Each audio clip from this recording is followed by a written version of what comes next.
Esse trabalho tem por finalidade falar sobre materiais do complexo dentino pulpar. E foi constituído por 13 alunos, que cada um vai dar o seu complemento sobre o tal tema. Bom, para iniciarmos, é sempre bom fazer-se essa pergunta para qualquer tipo de material relacionado ao elemento dentário, certo? E já que estamos falando sobre proteção do complexo dentino pulpar, vem a pergunta: para que serve o material de proteção do complexo dentino pulpar? Bom, ele sempre será o de preservar a vitalidade da polpa. Mas como? Detendo o processo carioso, impedindo que esse processo avance e atinja a polpa, promovendo a esclerose dentinária, estimulando a formação de dentina reacional e procurando promover a remineralização da dentina afetada. No entanto, antes de optarmos por este material ou qualquer protocolo dos aspectos que se apresentam como requisitos fundamentais, para que tenhamos o melhor resultado possível no que tange, sobre a proteção da polpa, e quais seriam esses materiais?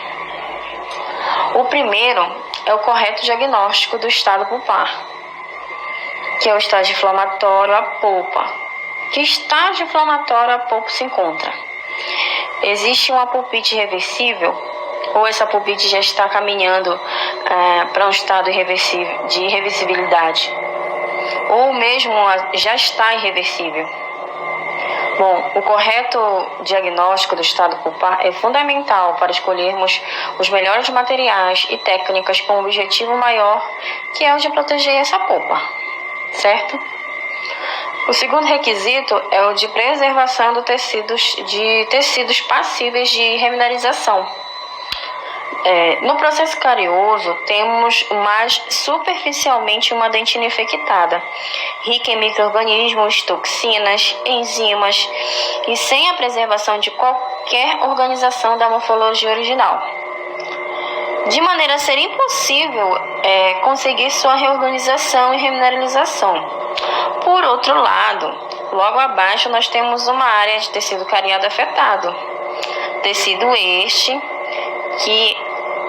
que ainda guarda a característica da organização tecidual original, de modo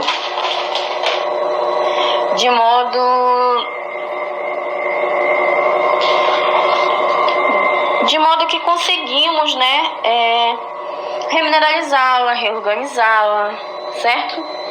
Este tecido, sim, ele deve ser preservado, mas cabe lembrar que esse tecido é possível de remineralização, que deve ser preservado, está localizado nas paredes de fundo do preparo cavitário. Temos que evitar a manutenção de tecido cariado, mesmo afetado, em paredes circundantes, uma vez que a sua presença pode colaborar para o risco de microinfiltração marginal após a conclusão da restauração, certo? Cumprindo esses requisitos, a pergunta permanece: quais os materiais e protocolos devo escolher para realizar a proteção do complexo dentino pulpar? Aí surgem as propostas, que são aplicáveis, então depende do que exatamente, certo? Os tipos de materiais são vernizes cavitários, hidróxido de cálcio, cementos dentários e adesivos dentinários, que os meus colegas vão falar agora mais à frente. Bom dia, meu nome é Jéssica. Eu vou falar sobre vernizes cavitários. Eles são compostos à base de resina dissolvida em clorofórmio, éter ou acetona. Quando aplicado à cavidade, o solvente ele vai evaporar rapidamente, deixando uma película forradora semipermeável, que vai vedar com certa eficiência os túbulos dentinários. Ele também reduz sensibilidade pós-operatória. Quando a restauração metálica, normalmente o amálgama, for sujeito a bruscas alterações de temperaturas, já que o verniz ele apresenta condutibilidade térmica. Além disso, o verniz também ele irá tentar diminuir a infiltração marginal ao redor da restauração. Nós temos também o verniz modificado. Eles apresentam uma composição mais complexa do que os vernizes convencionais e são geralmente compostos por hidróxido de cálcio, óxido de zinco, que são dissolvidos em clorofórmio.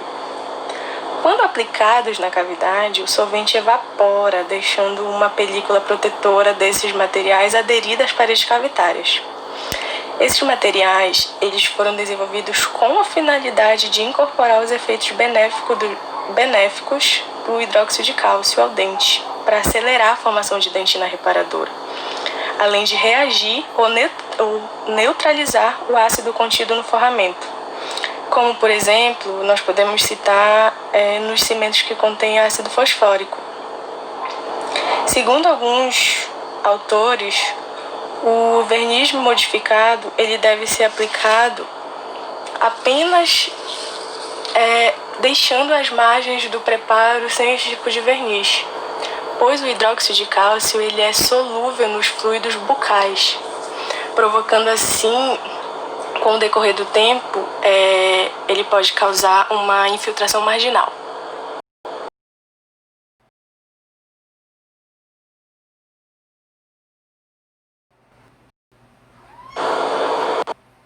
Seguindo desta propedêutica, é importante frisar que o hidróxido de cálcio é o material de proteção pulpar mais aceito dentro da prática clínica odontológica, pois ele apresenta um baixo custo e também apresenta uma boa biocompatibilidade, além de possuir também propriedades com ações antimicrobianas, eliminando a irritação pulpar, utilizando como agentes ações bacteriostáticas e bactericida.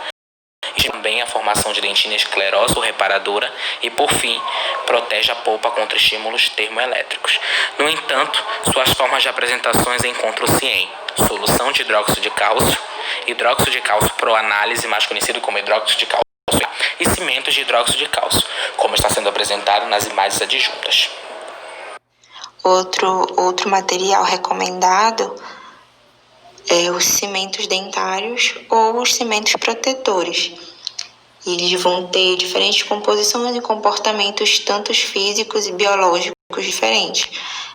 E a predileção é que esses cimentos tenham uma ação antimicrobiana, que eles liberem flúor e eles sejam isolantes térmicos. Os mais utilizados em forramentos e par vai ser o fosfato de zinco, que ele é resistente à compressão, porém a sua desvantagem é a falta de adesão às estruturas e aos materiais dentários. Nós vamos ter também o cimento de óxido de zinco e eugenol. Ele tem várias propriedades muito boas. Ele é bacteriostático, analgésico, resistente à compressão. Uma de suas desvantagens é a falta de adesão aos materiais dentários e ser incompatível com os materiais resinosos. Nós vamos ter os mais utilizados atualmente, que é o cimento de ionômero de vidro. A gente pode encontrar ele em pó e líquido, certo? O pó ele é feito de silicato de alumínio e o líquido ele é um poliácido que reage entre si, formando aí uma reação ácido-base, formando uma massa endurecida.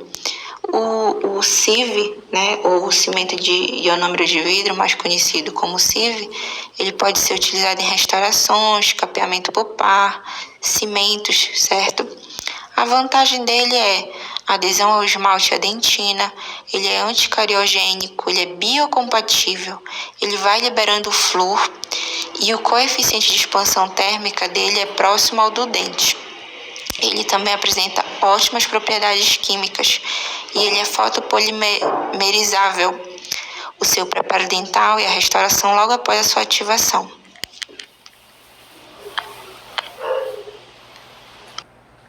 Eu vou falar sobre os adesivos dentinários. Então, para poder utilizar a resina, é necessário fazer o uso do sistema adesivo. E antes do sistema adesivo, vai ser realizado o condicionamento ácido com ácido fosfórico a 37%, ou seja, o ácido 37% vai desinfectar o local. O primeiro tópico diz que é utilizado em proteção pulpar como selo anticavitário, ou seja, vai formar uma película adesiva que vai selar, ou seja, vai vedar os túbulos dentinários, protegendo o complexo da dentina, polpa e, quando unidos ao material restaurador, vai propiciar o vedamento marginal, impedindo o processo de infiltração. O segundo fala sobre a excelente adesão à estrutura dental, ou seja, ele vai impedir o processo de infiltração, vai haver ali uma biocompatibilidade do adesivo com a dentina. E o terceiro, que é o seu monômero residual, causa irritação à polpa. Ou seja, o uso do fotopolimerizador vai gerar um calor provocando um aumento da temperatura e danos pulpares. Se isso acontecer, vai acontecer, né, uma reação inflamatória do tipo corpo estranho, podendo ocasionar a lise das células que se encontram na polpa, provocando a necrose pulpar. E o último tópico é que de ser utilizado após a aplicação de um cálcio fosfórico, que propôs que o ácido fosfórico poderia ser usado também para transformar a superfície de esmalte, de modo que torna mais susceptível à adesão. E é essa a minha parte.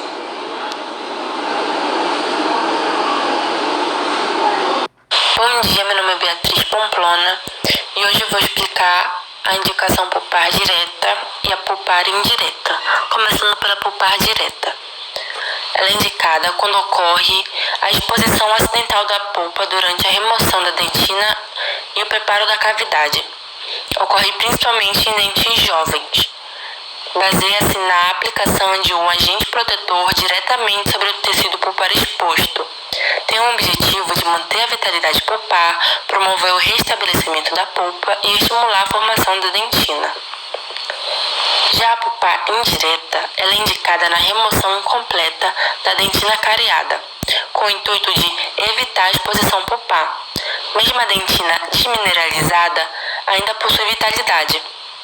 Baseia-se na aplicação de agentes seladores, forradores ou bases protetoras nas paredes cavitárias. Tem o objetivo de manter a vitalidade pulpar, inibir o processo carioso, reduzir a microinfiltração e estimular a formação da dentina reparadora.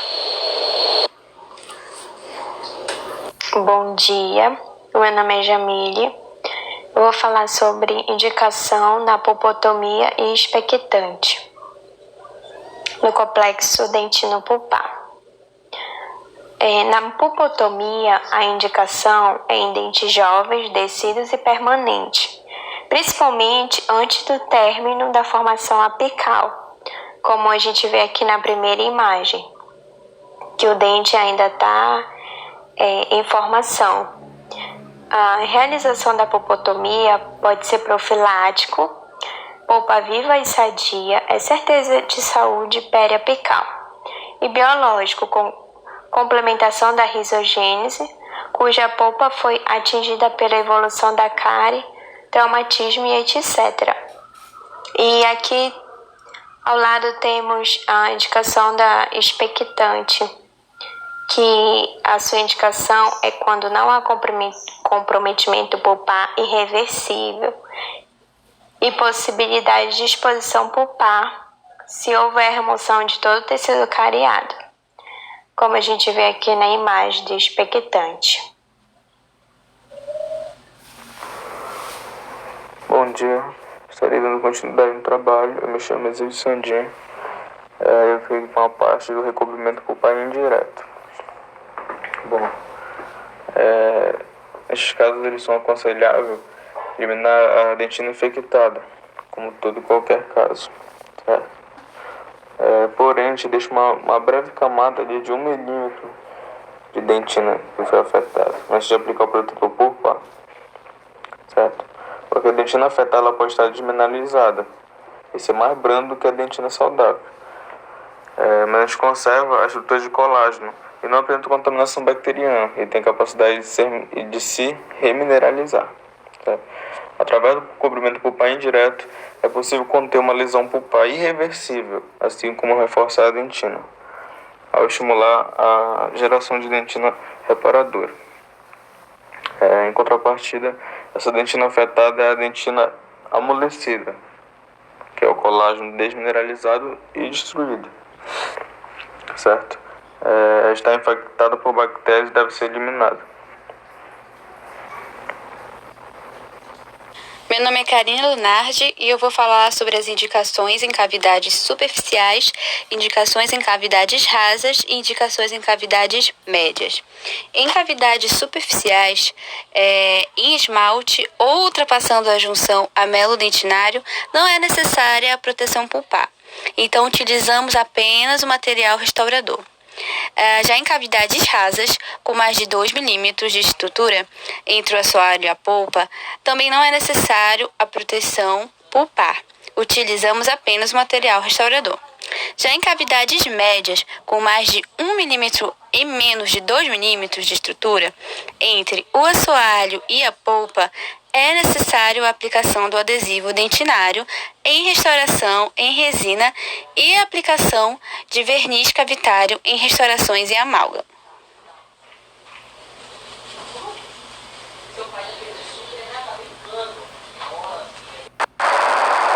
Bom dia, meu nome é Rayane Borges. Vou falar sobre as indicações do materiais do complexo dentino-pulpar em cavidades profundas e em cavidades muito profundas. Em cavidades profundas, com mais de 0,5 milímetros e menos de 1 milímetro de estrutura entre o assoalho e a polpa, é necessário a aplicação de cimentro ionômero de vidro e adesivo dentinário em restaurações em resina, e aplicação de IRM, que é uma composição reforçada à base de óxido de zinco e eugenol, e verniz cavitário em restaurações em amálgama.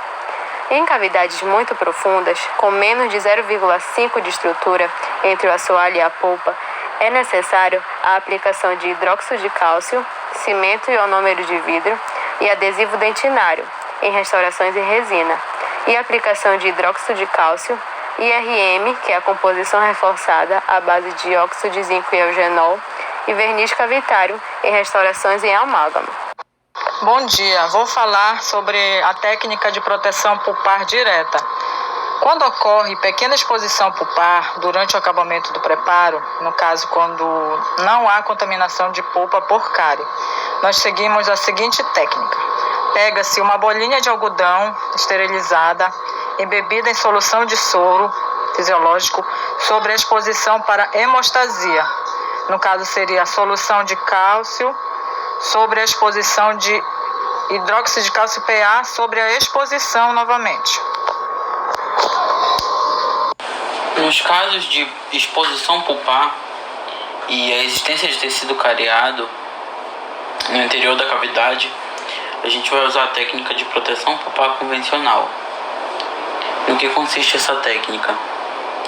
Primeiro, a gente vai acessar o dente com uma broca esférica em alta rotação, remover o tecido cariado com uma cureta e a broca e remover completamente o teto da câmara, irrigando com soro fisiológico. Com uma cureta afiada, a gente retira a parte coronária da polpa, que possivelmente foi atingida, pela cárie. A gente faz a limpeza da cavidade com uma solução de hidróxido de cálcio. Em seguida, a gente embebe essa solução no algodão e coloca sobre a polpa exposta para tentar fazer o sangramento parar. Após o sangramento cessar, a gente retira o algodão e aplica hidróxido de cálcio em pó, PA, no caso, e acomoda uma camada fina bem rente em cima da polpa exposta. Em seguida, a A gente retira o excesso com jato fraco de ar e aplica o cimento de hidróxido de cálcio nas paredes circundantes, em cima do pó e em seguida em cima, para impedir o pó de sair da cavidade. E por fim, a gente preenche a cavidade com cimento e o número de vidro para uma restauração provisória, para posteriormente ser restaurado. Meu nome é Thiago e vou falar sobre tratamento expectante, aonde em lesões cariosas muito profundas, diagnosticadas inicialmente, nós vamos utilizar essa técnica. A indicação dela é quando não há comprometimento pulpar irreversível e também a possibilidade de exposição pulpar se houver remoção de todo o tecido cariado. E qual seria o objetivo dessa técnica? O objetivo dessa técnica nada mais é do que anular as agressões provenientes da lesão cariosa, bloquear a infiltração marginal, remineralizar a dentina descalcificada e estimular a formação de dentina reparadora. E o protocolo que nós temos que usar nesse tratamento seria nada mais do que a remoção da dentina cariada com brocas de baixa rotação e curetas, principalmente nas paredes circundantes. Aí nós vamos aplicar uma solução de hidróxido de cálcio para limpar essa região, nessa região onde foi feita a remoção. Depois vamos aplicar uma camada de cimento de hidróxido de cálcio, restaurar essa cavidade com cimento em número de vidro restaurador ou cimento de óxido de zincogenol, e vamos aguardar 45 dias para verificar essa resposta da dentina renacionária. Aí, passando esse tempo de 45 a 90 dias, nós vamos bater uma radiografia periapical e verificar o periápice e a formação de barreira dentinária mineralizada. Após isso, também vamos fazer um teste de vitalidade pulpar, com frio, para verificar se teve um comprometimento daquela polpa. Visto dentro da normalidade, nós vamos fazer a remoção daquele material provisório e o remanescente cariado e fazer a restauração definitiva indicada. Então aqui nós temos um tratamento direto e aqui temos um tratamento expectante embaixo, ok? Agradecemos e fica uma palavra para meditar. Ninguém é digno do oásis se não aprender a atravessar os seus desertos. Obrigado.